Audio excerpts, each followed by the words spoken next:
Hey guys, and welcome to Little Black Book. You know what time it is. Talking to you guys about Rochelle, Humes, and talking also about Candice, Braithwaite. There was a situation which involves colorism, and we wanted to break down some things. So it's going to be a little bit long one for you. And really, the situation was to do with Candice Braithwaite being in the, in the hunt for being the lead presenter in a new documentary that would explore statistics in the UK to show how black women die during pregnancy. And unfortunately, she was removed as the presenter lead, and it was given to Rochelle Humes. Now, there's actually more to the story, and I'm going to explain that and break down also colorism, texturism, featureism, and how that has impacted within the UK this decision that has been taken. So make sure you stay locked in, and if you're new to the channel, like, share, subscribe, click on the bell button for notifications of uploads. I don't know what the kick is. And for those of you who are returning as well, you already got the minerals. You got the minerals. All right, let's get it going. I want to say this from the very jump before we start. If you're light-skinned, if you are of a lighter tone, if you're mixed race, biracial, I want to say this to you. Colorism does affect you, but I want to say the greater aspect of colorism affects darker skinned people. More importantly, darker skinned women, due to the intersectionality of women being seemingly underneath seemingly in social hierarchy, being at the bottom of the totem pole. Now, reason why I'm making that clear is because I want to make a distinction between racism and colorism. Now, many of you guys who followed me last week, I did a colorism conversation, and I had lighter skinned women, dark skinned women, I had some men on there as well. And really what I wanted to do was have an open-ended conversation to get to a place where we can start breaking some stuff down and then enter into the healing. But today's topic, I want to really explore it and really hit it hard today. So I'm going to say it again. Colorism affects the black community, but in its full entirety, it affects dark-skinned people, more importantly, the women. And I'm saying this because systematically, institutionally, it affects dark-skinned people more. Why? When you put a light-skinned... In fact, when we're talking about colorism, let me put it this way. The opposition, in order for colorism to exist, the opposition has to happen, which is that there has to be the lighter skinned person and there has to be the darker skinned individual, right? And if that doesn't happen, there is no colorism, it's racism. So in almost in any short, light-skinned people do not suffer colorism. What they do suffer, though, is a proponent of colorism, meaning that, let's say, a dark-skinned person hates or dislikes a lighter-skinned person due to the fact that they are aware of the lighter-skinned person seemingly having, and I'm putting seemingly in terms of their relational field or what they see in their life, seemingly having this privilege. And so you will get instances where there are darker-skinned people who are hating, making comments about lighter skinned people. We see this all the time, especially if you've grown up around it. You know how we make jokes about lighter skinned males. We almost kind of slightly emasculate them. We know how black men especially fetishize lighter skinned women, and we understand that. But what I want to make very clear before we kick off this story and make it real, if you are light skinned, biracial in any kind of way, I want to make it very clear to you. I feel you, and I know you have pains as well. But when we're talking about colorism, it doesn't actually affect you. It gives you a privilege in this area. And so I want to make it that clear before we kick off the point. So let me explain what has happened. And then to explain, I'm just going to read an article. I'm not going to go too deep. The TV presenter 31 announced a new documentary will explore statistics in the UK that show black women die during pregnancy, childbirth, and shortly after at 4 times the rate white women do. And shortly after Rochelle confirmed that the show was a go on social media, Candice shared an Instagram post revealing she was in talks to present what was assumed to be the same documentary. So let me pause it right here. Candice Braithwaite is a darker skinned woman, and Rochelle Hume is of a lighter skinned tone. I'm not sure exactly if she's biracial, but I'm going to say she's of a lighter skinned tone. Instantly right here, we've got the opposition. As I said, we've got the two components that are needed to make this a colorism issue. Okay, we've got a darker skinned person and a lighter skinned person, and this is where we're going to talk about colorism and kind of really explore and break some stuff down. Let's continue reading. Shortly after Rochelle confirmed the show was a go on social media, Candice shared an Instagram post revealing she was in talks to present what most assumed to be the same documentary. And so Channel 4 since denied that this was the case and insisted Rochelle was the only presenter attached to the project. And I want to pause here again. Channel 4 is the denominator here. What I mean by that, Channel 4 have the power here to choose the project that was coming towards them. They had different companies pitched towards them, but they had two precisely at the same time that were having a discussion with Channel 4 around doing pretty much the same documentary. And so this documentary, one was going to have Rachel Hume, the other was meant to have Candice Braithwaite. And here's the situation. Candice Braithwaite was made aware that simultaneously as her particular production were talking to her, another production was also speaking to Rochelle Hume. And Channel 4 are the one who are going to choose. Do you see where now there's going to become an issue about institutionalized colorism, or it starts from racism? Okay, and I'm going to break it down a bit more, but let's continue reading.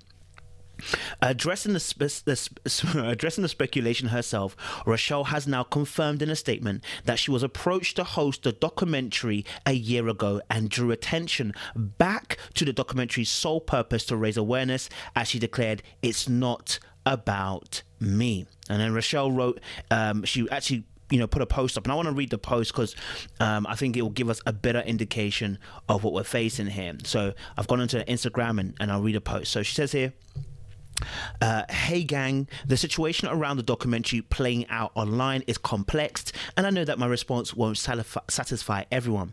That being said, I am going to speak to the facts, and what I know to be true. Firstly, I recognize that I am contributing towards a conversation that many black women have been central to and fighting for a long time. And when taking on this project, it was necessary to the producers and I that the voices of people who've been directly affected are centered in the storytelling. It is important to me personally and everyone involved in this documentary that this is an ongoing issue brought to the widest possible audience. I want to utilize my platform to add further reach and visibility to the ongoing issue with the sole intention of creating a broader awareness to affect change. I was offered the role as a host last year to go on an exploratory journey through the lens of the audience to ask the question, why? To tackle any issue on a national scale, it involves a community of people pulling together to advocate and rally for change, as ultimately we all share the same goal. And this is bigger than me and not about me. I'm just bringing this topic to a wider audience and championing the incredible women that haven't yet had their voices heard. I want to honor the brave people who have opened up and shared their journeys in that hope that collectively we can understand, learn from, and end these needless deaths. Okay, so she's put that obviously there, to tell us about the reason why she's going to continue on. Now, there was outrage, obviously, from the community, especially for those with the dark-skinned community. I don't want to say dark-skinned, but from those, obviously, within the black community who have a darker skin, the conversation was being had was that Rochelle Hume has taken on a role here which disproportionately actually affects, more often than not, the darker-skinned woman. So though this is a black issue, there's also a colorism issue within it. And I think that's where many people are not aware. And the colorism, I wanna break that down for you in a second. I don't want to go too deep just too soon, but I just want to give you the idea of what we're seeing here. So when I'm reading this article, you're getting a bit more understanding. Shell's statements come after Channel 4 clarified to metro.co.uk that she was the only presenter attached to the documentary. A spokesman for the network explained that Candice has never, or had explained that Candice had been approached to be interviewed. I want to make it very clear here. So Candice was approached by the network, to be interviewed for the documentary. But Candice declined to appear. Now, before you jump down the horses and think to yourself, well, why didn't Candice just, lend her voice and get involved? And why didn't she just, say her piece? Why does she have to make it an issue? I mean, yes, she's not presenting, but now she gets an opportunity to say something. Well, hold your horses. Hold your horses. Hold your horses. Before you go jump ahead of yourself, hold your horses. Let's continue on. It says, it is completely untrue that Rochelle Humes replaced Candice Braithwaite on this film. Rochelle was the only presenter attached to the project. Candice was approached to be interviewed but declined, they said in a statement. And so Candice then posted a statement online explaining that she was contacted by a different production company about developing a similar documentary, that a show with Rochelle was being developed at the same time and ended up being commissioned first. And so Candice actually explains in her Instagram, and I'll read it as well to get a bit of an idea from her perspective what she was seeing was happening. So she writes, the producer of the show that Rochelle Humes is to be present has called me asking me to clarify that I was never in the running to present that particular documentary. So for the record, I was contacted in March 2020 by a different production company about developing a similar documentary and had been speaking with them throughout 2020. Our last Zoom call being on December 1st, 2020. And guess what? Where we are? We're only in February, so it wasn't that long ago. I've been advised that the show with Rochelle was also being... So she's letting her know there. So our last call being on December 1st, 2020. She's been advised that the show with Rochelle was also being developed at the same time. I was engaged in discussions and I was obviously commissioned. The producer said that fortunately for him, his show was simply acquired first, and these things happen in television. I was also told that I would never have been a frontrunner for this particular documentary, as they prefer their subjects to be removed from the situation, so the element of discovery about an issue is genuine, but that there would perhaps be room for another documentary of the same nature after this one has aired. They have asked me to contribute my expertise. Now, remember, some of you guys might have been going a little bit like, why didn't she contribute her? Why did she add her contribution, etc., etc.? Well, she's going to answer it for you. She said, I declined. I don't want my trauma to be minded for a show where I have no control over the narrative. And I want to make this very clear. Many of you might be thinking, why didn't she lend her voice? Okay, so she doesn't have control of the narrative. This is a control thing. No. What you must understand, especially as dark-skinned people, as black people, we are used to being in a position where we are being fed scraps, and we're used to being in a position where we don't have no element of control over the narrative being told. And what Candice is wanting here is not necessarily control to be controlling, but a power to tell the story as it needs to be told. You see, unfortunately, white people don't get the stories that we need to tell them. They get the palatable version. They get the version that makes them feel like they don't have to feel any way about the way that they are contributing towards a society. And me as a male, even being black and dark skinned, I also am aware of my own privileges. As a male, when I walk down the street, I never think about being robbed. I don't think about being kidnapped. I don't think about being raped. I don't get scared about these things because the privilege that I have as a male, I'm aware of it. And therefore, as a male, I have to be aware that in patriarchal society, I help push these narratives if I don't destroy them. So if I'm not part of the work and the team to negate patriarchal stuff, I become part of the problem. Ignorance does not remove you from being part of the problem. Imagine this. We saw George Floyd being killed by police. Now, the policemen who were in that department, if they knew what that policeman did, if they saw what that policeman did and did nothing, then they are a part of the reason why we are not progressing. They are a part of the problem. So let me flip it back onto the situation here. When we've got the situation with Candice Braithwaite, what she's explaining here is that I don't need to be lending my voice to you for you to dictate how that story should go, so you can make it palatable and make it nice and make it teddy bear style for someone else. I want to tell it as it needs to be told because I've researched it. I've spent time with people. This is not a new thing for Candice Braithwaite. She's been heavily involved in this movement for a few years now, right? If you just research it, you see her there, right? I've done a little Google search and I can see her there. So you can tell this is not coming from a place of ignorance. And this topic isn't, let's discover and find out how surprised we're going to be. This is not wife swap. Okay, people are dying. If you guys remember, was it Bogart and Bogart and Nicole, and we heard some complications around that. And when they was explaining it, again, it's like one of these things where it's like black women are suffering at the hands of something that, we're meant to be in a first world country, yet we're not being intellectually honest and saying there's a racial bias that happens in the medical field.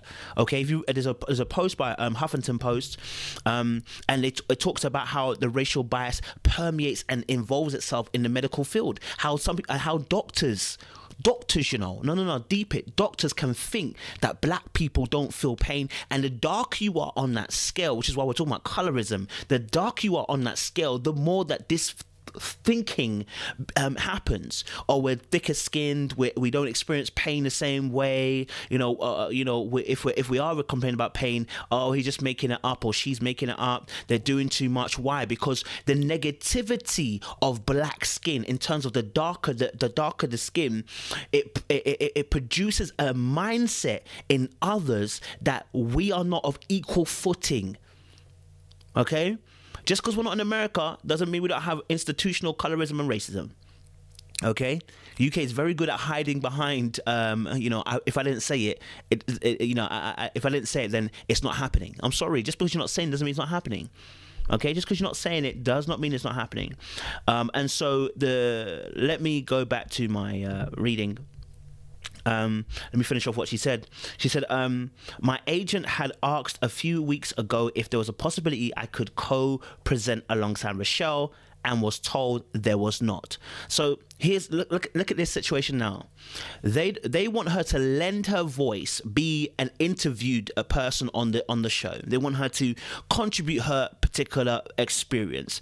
But when it comes to actually having a co-host situation where both people are presenting now, so we've got some representation, they've said no. And the reason why they said no, I'm going to be very frank with you and be honest with you, it's got nothing to do with them wanting somebody to be surprised. It's got nothing to do with that. It's got nothing to do with it wanting to be a surprise. It's about palatability. You see, and when I say palatability, it's about what is able to be consumed by the consumer. Since a consumer here, although it's going towards black people, it's actually really not about us. It's really about white people. Now, if you're white, I'm sorry, I'm trying to tell you to know, it's about you. Because we see that unless the media presents it in a way that it's not offensive. Why? Because dark skin is offensive. It's highly offensive. It's highly offensive because of the history that comes behind it. If we look at history going back to slavery, when UK abolished slavery, was it 1883, right? But let me tell you something that you don't know, okay? They up into 2020, I think it was, maybe 19, they were paying, listen to what I'm going to say to you. It's all in Guardian, so you can read it. It's on national newspaper. They were paying back reparations, not to the slaves of UK, but the slave owners within UK. You see, just because you're not saying nigger to my face and saying negro to my face, don't mean you ain't being racist to me. Just because you ain't calling me a black doesn't mean you're not being racist to me. It's institutional, to a point where the government are repaying reparations for the loss of slaves because of the abolishment of slavery. Can you imagine? So now when we're talking about having to tell our story in the way it needs to be told, when Candice Braithwaite has said about the fact that my agent has asked for that, for that possibility to be a co-present alongside Rochelle, which I think is absolutely should be allowed, because as I said, it's about representation too. It's not happening. Why? Because the audience that this company wants to promote to, right? It wants to make it easier to digest this information. Let me give you you see, because the hardest truth is that when we talk about racism, white people don't like acknowledging their privilege, just like men don't like acknowledging their privilege with women, right? They don't like. This is why there's a struggle even with office banter.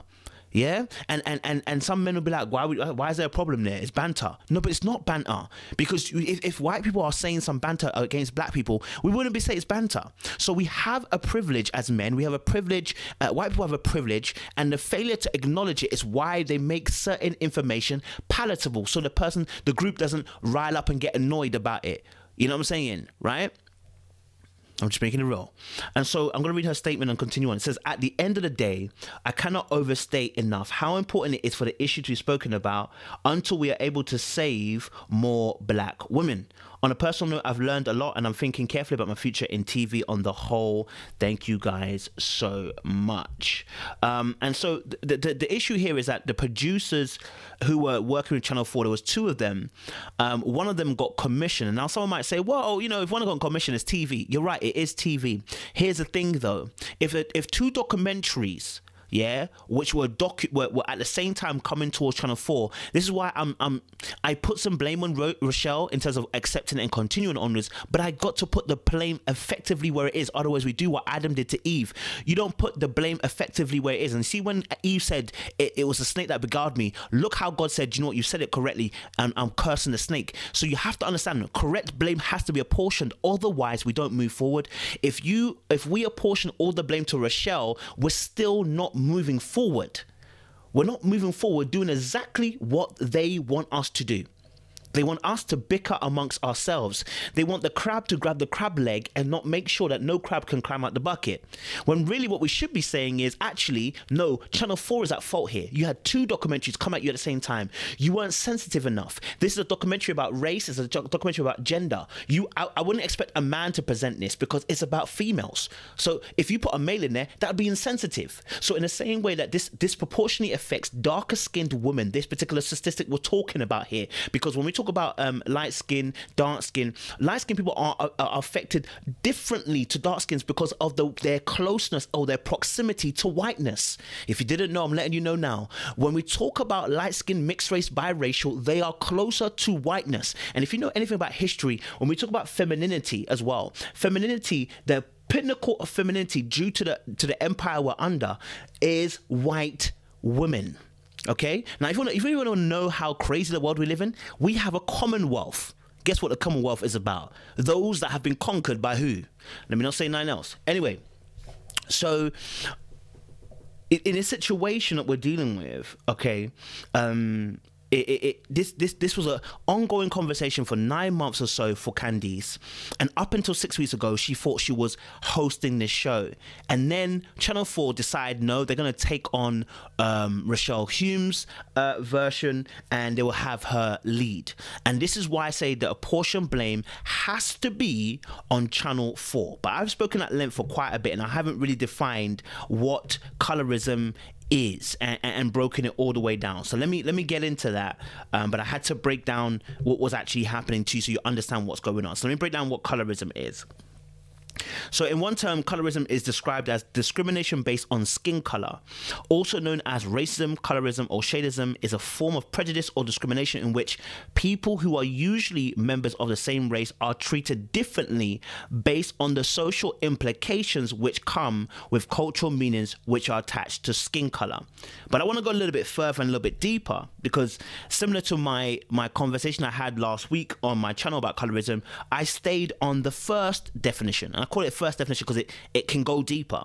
The deeper description here is that the prejudice or the discrimination against individuals with a dark skin tone, typically among people of the same ethnic or racial group. This is the most important part of it, because when we talk about the first part, light-skinned, biracial, mixed race will say we are also discriminated against, and they are right.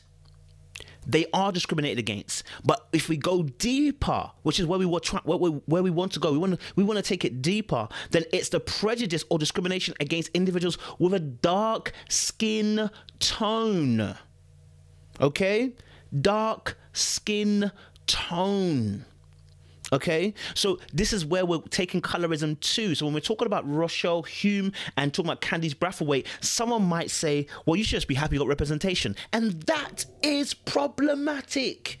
When you tell us that, oh, you've got representation, that is problematic, because there isn't actually a proper representation.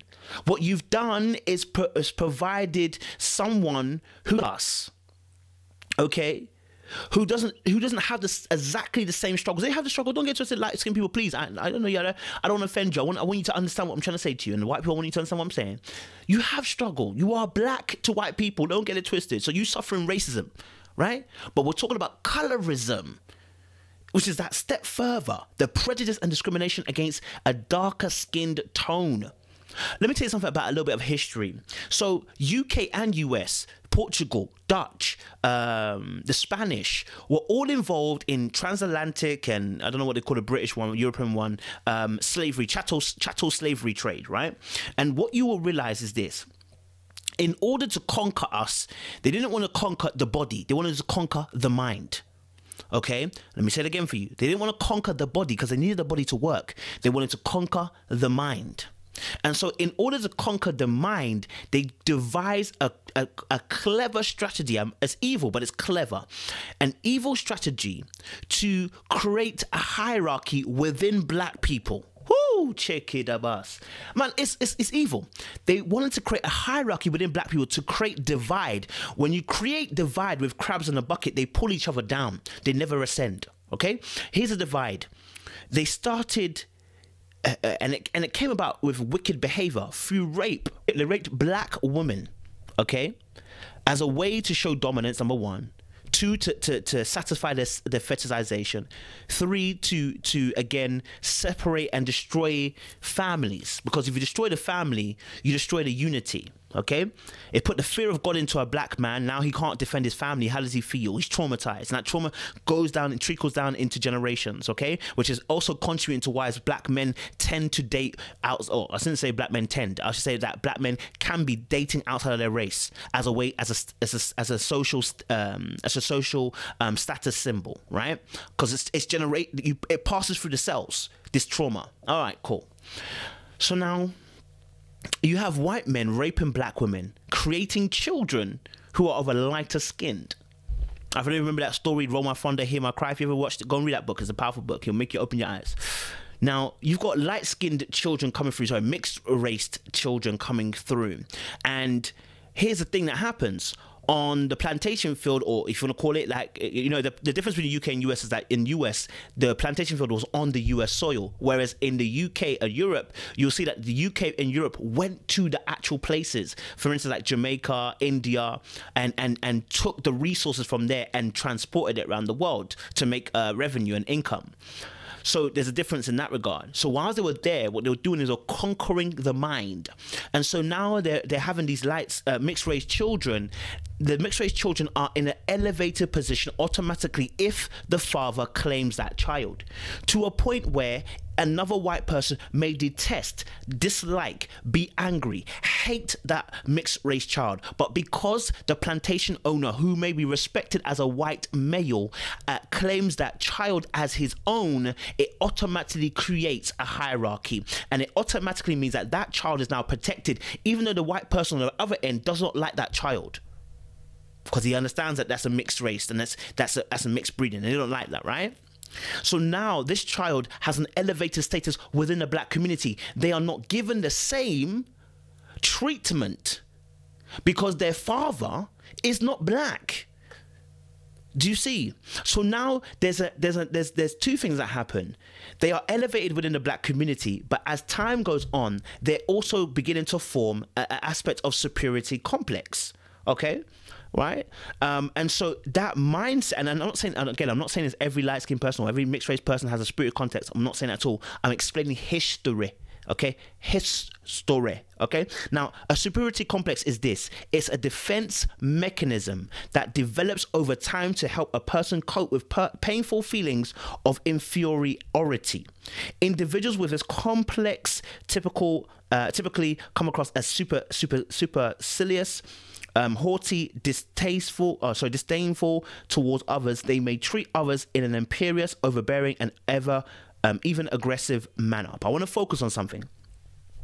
A superiority complex, okay, is a defense mechanism that develops over time to help a person cope with painful feelings of inferiority. Where is the inferiority coming from? 2 places. 1, not sure whether you can gel with the black people because you know that you've got your mixed race. And 2, white people not also fully accepting you.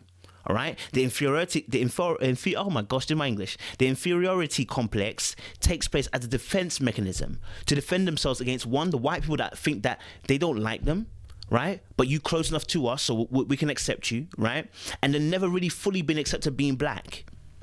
Okay, and now you've got to almost create your own reality in order to cope with what? The painful what? Feelings Okay, I'm not saying it's everybody. I'm talking about how this is kicking off. Okay, so now we've got dark-skinned slaves and we've got light-skinned potential, you can almost call it slaves, but they can be heirs to thrones, because when we look at, especially in American history, if you look at American history, a lot of these lighter skinned individuals actually began to inherit land. You understand? Because their father would pass it on to them because they're still part of their blood lineage, right? It's not everybody, but some of them were getting onto that, right?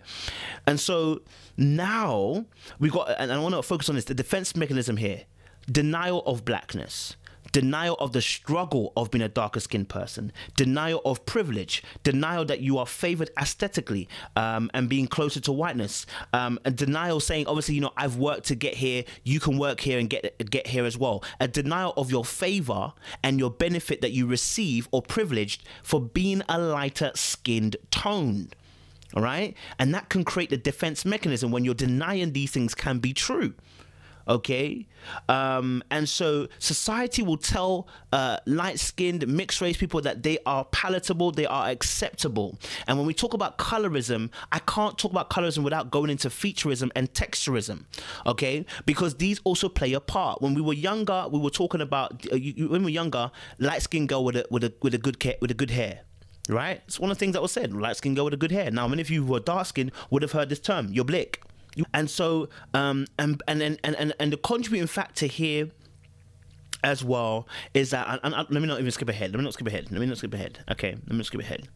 And so, what I'm describing here is that these things have been passed down into our current crop of situation right now, to the modern day, where we are seeing that institutionally and systematically, a lighter skinned toned person is more likely to be treated better than a darker skinned toned person. In fact, when we talk about black people, let me give you an example. I was on a Metro newspaper, right, the other day, okay, and I'm looking at the conversation. It's talking about how you know, Rochelle, Hume, Ashley Banjo and Marvin Humes were on The Talk, a documentary about racism, right? And the documentary has I think 2 or 3, has Tiny Temper and I can't remember the other guy's name. There's another woman as well, darker skinned people. There's 3 other people who are darker skinned in that documentary. But the Metro put up Rachel Humes, Ashley Banjo, Marvin Humes, right? And I think Jordan Banjo as well. 4 people who are of a lighter skinned tone. Now the documentary had black people that were darker skinned. So why did they desire to put Rochelle Humes, alongside Marvin, alongside Ashley and his brother, okay, but not put a darker skinned person on that? Palatability. It's easy to receive the message when it's coming from someone who's lighter skin tone. It's not as offensive, but there's a subconsciousness, which is, how dare you, if you're dark skin, tell us about yourself? How dare, if you're dark skin, be able to explain racism to us like this? You're always complaining. You should be happy with at least that you got this, right? Because it's not palatable when it's darker skin toned. I'm just kind of explaining what's going on. Like, I need you to understand this. Like, it's a big ass conversation, and there's a lot that's going on, right? And so I want to go even to explain texturism, to kind of give you an understanding about how this is also featureism and texturism, how it plays into it. So I want to just issue with that, right? Because we're talking about racism first, and then we're talking about colorism, and now we're talking about featureism, and sorry, that was texturism. I apologize about that. That was texturism. So the texturism here is about the fact that it's the idea that the hair texture is an inherent indicator of your overall superiority. The looser the curl, the smarter, the more attractive and feminine you are. The tighter the curl, the more that you are the tighter the curl, the more that you will be considered masculine, athletic, uglier, less appeasing, less attractive, as well, right? So texturism in one instance can be described as discrimination of black women with a tighter curl hair, oftentimes 4C, which is the last of it. In other words, the closer to your hair to being straight, the better your hair is, like having good hair, right? And so that's important. Sorry, featureism, on this particular aspect, okay, featureism is to do with the features of the individual. So, like, for instance, our lips, our noses, our body, if you want to call it even body as well, that's a fetishizing as well. But I'll stick to nose and lips because it's much more easier. So when you see a darker skinned woman with a broader nose, that person will be considered less appeasing and less attractive due to the standard of beauty being a white woman. Okay, and so since their noses aren't so broad, as always, you know, since their lips are not also thick lips and noses are then not considered to be attractive until they decide that it is. And this is what we're talking about. This is why I said racism, colorism, texture, and featureism all play a part until they say it is. So, for instance, when we look at the history of when we look at the history, I talked about this in a video where I explained that in the history, or when it comes to black women and their bodies, they were sexualized by white men. And so and there was a point where they fetishized even the pinkness of the inside of the vagina of a woman. Can you imagine? They fetishized that, right? They were so fascinated by that, right? And so instead of humanizing the woman, they made her a sexual object of objectification, right? You saw that in Bartman, the woman that I think it's from South Africa, who had a large behind, right? They made her an animal in a zoo and sexualized her body and put her on parade for white people to be able to ogle and Google at this woman and sexualize her. Do you understand what I'm saying?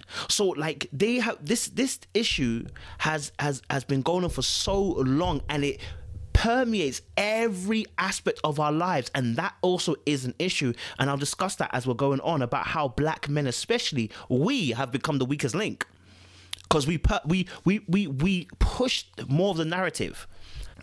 Let me just make this as well. So I said obviously as well, like, you know, when we're not talking about black men being part of the problem, the reason why black men become part of the problem is because of the way that they push the narrative that lighter skinned women are better. If you've watched some of our UK scene in terms of rappers, sportsmen, etc., stuff like that, you see that it's unfortunate, and it may be the media representation as well, that when and let's say there are more black men, dark skinned men dating darker skinned women. Look what the media are showing us.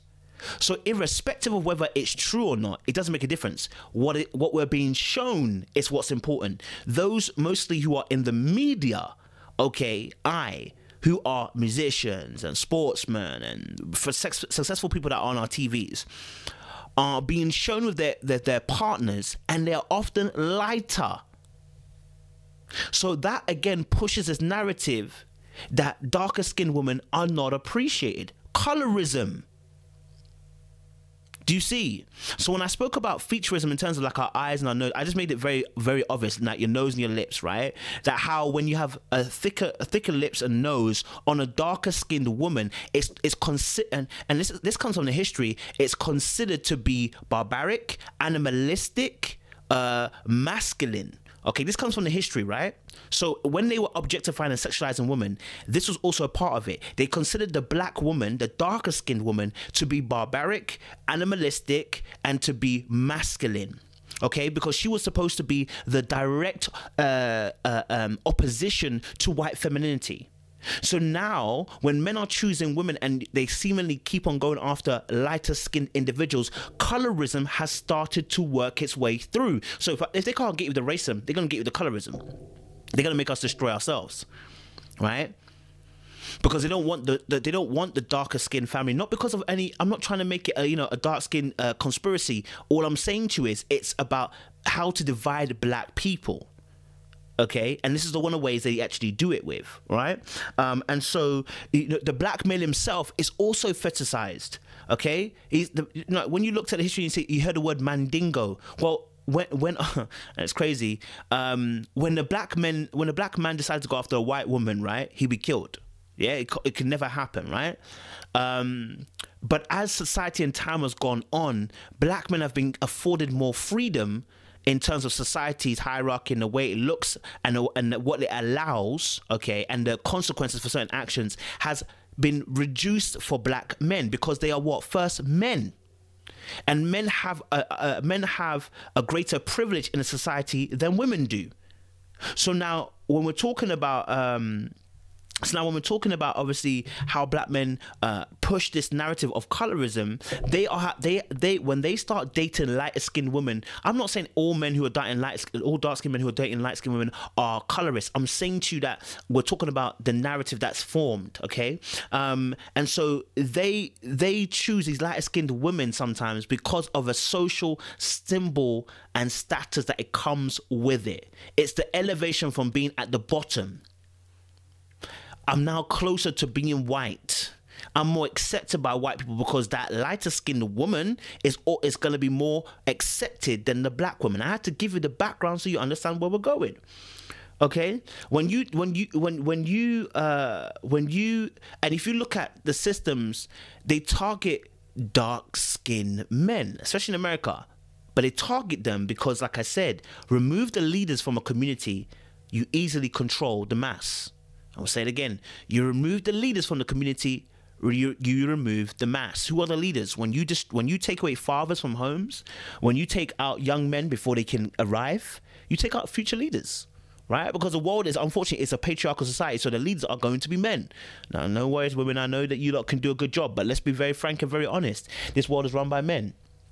And it will continue to be run by men. And so you need men who are going to stand up and be leaders of a consciousness, so that they understand that when God made man and he made Adam, he made Eve, he made man with a responsibility to protect and to serve. That's why the Bible says that Christ loved the church and he sacrificed himself for the church. When you love, you sacrifice. When you love, you protect. When you love, you serve. That's why the Bible says that Christ came and he served. He served his people. He didn't come as the master. He came as a servant so he could actually do the work of what? God. And so a man's job isn't to say, I'm a man. A man's job is to use his privilege, his strength in the community that he's in to protect, to serve, to love, to sacrifice. Do you understand? When you remove those men from that particular race or ethnic group, then you remove the leaders. Let me go back on my topic because I've kind of gone far, you know what I'm saying? I've been a bit caught. And so, and here's an added aspect of colorism within the UK, which is a problem, is that class also is attached to color. One of the things that was happening, especially in the UK, was that the darker you were, the lower class you seemed to be. And the reason why was because when you were in the sun, it showed you were a manual labor worker, right? So obviously white people, they tan, innit, right? So obviously the darker you were, right, the lower class you were. So now you add that to being the fact that you're a lower class individual, right? Now add a black person into that. Well, obviously they're not going to get lighter, are they? So the lighter the person is, the higher class they may see that person as. They're not as what? Offensive. So there's another aspect of even class that comes in terms of how they treat people, right? That's why but again, look how the history of white people have taken this saying that dark skin is not great, and then they tan themselves and say it is great. They do their lips and say it is great. They do that, you know what I'm saying? Like, the only thing they haven't done is their nose. And it's, you know what I'm saying? But they take and then have surgery on their bodies to get thicker. Oh, man. You know, after telling us it's bad. So, and here's the thing, imagine this, as I told my whole story, like, if you were a mixed race person, right, on a plantation field, then you obviously had a white father. Now, here's the thing, if you were light-skinned, you could also pass as a mixed race person, even though you might have not been, right? So then your treatment is different. So guess what? Many light-skinned people were trying to escape the treatment of a typical black person. And that's understandable. It's understandable psychologically. Why would you want to stay in? If you could elevate yourself out of a position, why not? And so this now permeates into a modern day 2021 where whiter skinned mixed race people may not, I'm not saying everybody, subconsciously, have internalized superiority, and they are trying to escape the fate of a darker skinned person. So when I'm talking about Candice and Rochelle Humes, what we're talking about here is how the media is happy to accept Rochelle Humes, but will refuse Candice Braithwaite. Here's the thing about beauty too. There's a thing in psychology called halo effect, which is that it's a cognitive. I'm going to read it from psychology.com.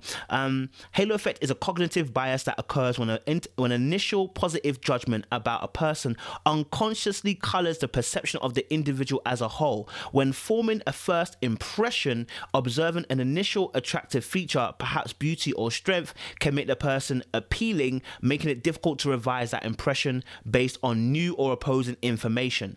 Let's pause it there. But let me just read on. For example, an attractive individual may also be perceived as interesting, ambitious, or funny, whether or not that assessment is warranted. Here's the thing. If dark skin is considered to be unattractive and lighter skin, because it's closer to whiteness, is considered to be more attractive, guess what happens? Halo effect. She's now going to be considered a better choice for the documentary because what? Oh, Rochelle Hume has got great accolades. She's amazing. Even though it may not be true. I'm just kind of giving it as an example, trying to help you understand what I'm talking about. So the halo effect affects even how we view people unconsciously. Do you see me? Right? When they see blackness and darkness, I should say a darker skin tone, do they attach it automatically to beauty? So if you don't attach it automatically to beauty, but you attribute everything dark to being evil and negative, guess what's going to happen when you see a dark-skinned person? You're going to attribute it to negativity. So now, when you've got Candice Braithwaite versus Rochelle Hume, both with the same documentary, going towards Channel 4 to say, hey, we've got a documentary here about black women, which obviously affects a majority of dark-skinned women more, then you're gonna put a light-skinned person there? Oh, she's pretty. She'll be able to deliver that information. Can't give it to Candice Braithwaite. No, they'll think it's negative straight away. They'll think it's harsh straight away. Just look at how the UK treat their politicians that are black. Oh man, it'll tell you everything you need to know. Okay? So, work has been done by dark-skinned black women behind the scenes already, and all it seems to be is that Rochelle Hume has capitalized off what dark-skinned black women have done. And this is the issue we're talking about. Yet again, the UK, their history is off the back of black people. And now we've got a situation where they're using a mule, and I call it a mule, not that Rochelle Hume herself is, but she's a mule in the sense of the fact that they use it to divide us and conquer us. They use her as the mule or the access point or the conduit to be able to, again, divide us. So rather than saying, hey, look, this is really about you, let's get you involved, Candice. Let's get people that look like you involved, and not just interviewing, but being a part of the presentation. Let's get you involved to be able to lead it and help us, guide us through. They haven't done that. And that's frustrating because we've dealt with that for hundreds of years. That we don't get the benefit, we don't get the rewards, we don't get the appreciation for the work that we do behind the scenes, and someone else capitalizes it off it. Okay? So it's frustrating, it's painful, it's annoying. Oh man, it's like the prosperity of our community always suffers because white people know how to dominate us and know how to utilize us for their own good. Okay? And so they may say that you should be happy you've got representation, but we're not happy with scraps off a table. And why do we feel that Rochelle Hume should have stepped down and let Candice go for it? Because the representation when it comes to this issue oftentimes greatly more affects not the lighter skinned, toned person. It affects the darker skinned person. So it should have been Candice or someone else of a darker complexion who also, number one, and number two, Candice has been researching this, so why would you not get someone who's understanding this? But you want to make a lie, you want to make a palatable lie that I want the person to be surprised. This is not a surprise issue. This is not wife swap. Okay, this is not one born every minute, my friend. This is life, and it was death for a lot of these people. We're good enough to be interviewed, but not good enough to be presented. That's the issue. So, guys, I've spat a lot there, and I went longer than I actually really wanted to. If I've said anything incorrect, especially if I've quoted the terms featureism, texturism incorrectly, please do let me know in the comment section down below. I'm happy to revise that But yeah, it's crazy, man. It's crazy. So, you know, black men, I want to say to you, first of all, let's do better, man. Let's not be choosing women just because they're light skinned. You know, check your reason as to why you like that girl. Do you really like the light skinned girl because you like her? I'm not saying light skinned wrong. I think all blacks are beautiful. I'm gonna lie to you, bruv. You understand? You know me, bruv. But we got to be very careful how we're choosing our partners. Is it because we're trying to run away and have a social status symbol, or is it genuinely like that girl? You know what I mean? Like, let's keep it 100 true and real, right? Love is love, though. Black love is real. Appreciate you guys. Stay locked and stay loaded.